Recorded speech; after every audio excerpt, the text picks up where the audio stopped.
Bonjour, nous sommes ici avec Monsieur Gagné, proviseur du lycée franco-hellénique Eugène Delacroix, et nous allons lui poser quelques questions au cadre de la semaine inclusive organisée par notre lycée et portée dans l'organisation par les parents de la section hellénique. Donc, premièrement, en quoi pensez-vous que c'est important d'organiser des événements tels que la semaine inclusive au sein de notre lycée ?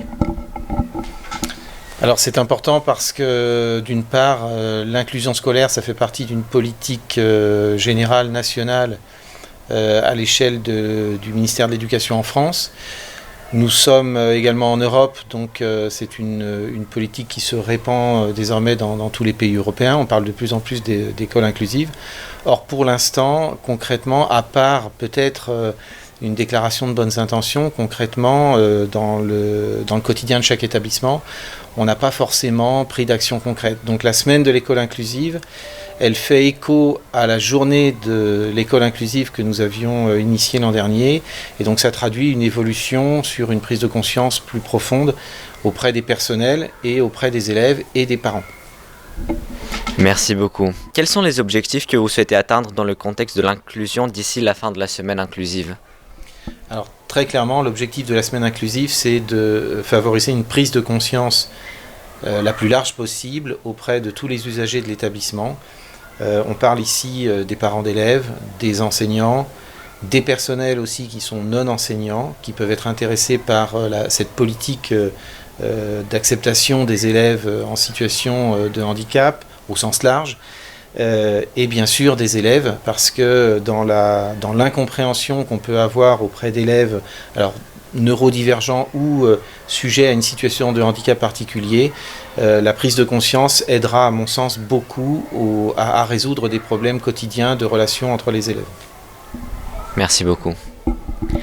D'après vous, comment le LFHED pourrait mieux s'adapter pour accueillir des élèves neurodivergents ? Alors, s'adapter, c'est simplement déjà comprendre ce que c'est que la neurodivergence, ne pas regarder ce qu'on a peut-être l'habitude de faire à tort, des comportements comme des comportements perturbateurs, alors qu'en fait, un certain nombre d'élèves sont en proie à des difficultés personnelles pour évoluer dans le monde dans lequel nous vivons, parce que leur fonctionnement neurologique est un petit peu différent.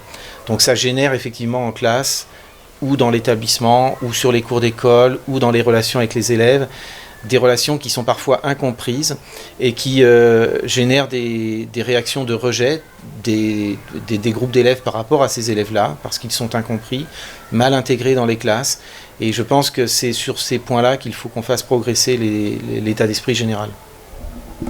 Merci beaucoup. Et finalement, pourquoi est-il important, par le biais d'événements tels la semaine d'école inclusive, d'éduquer les élèves dès le plus jeune âge sur la neurodiversité ?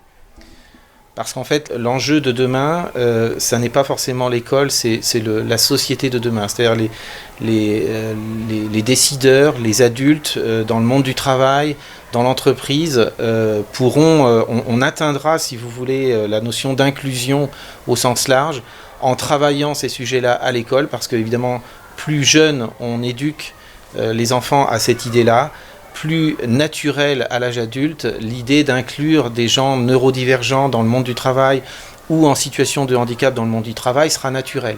Ces combats-là, en fait, se gagnent au moment où on éduque les enfants, et l'école est effectivement l'endroit le plus propice à faire passer ces messages-là. On vous remercie pour cet entretien. Merci beaucoup. Je vous en prie, merci.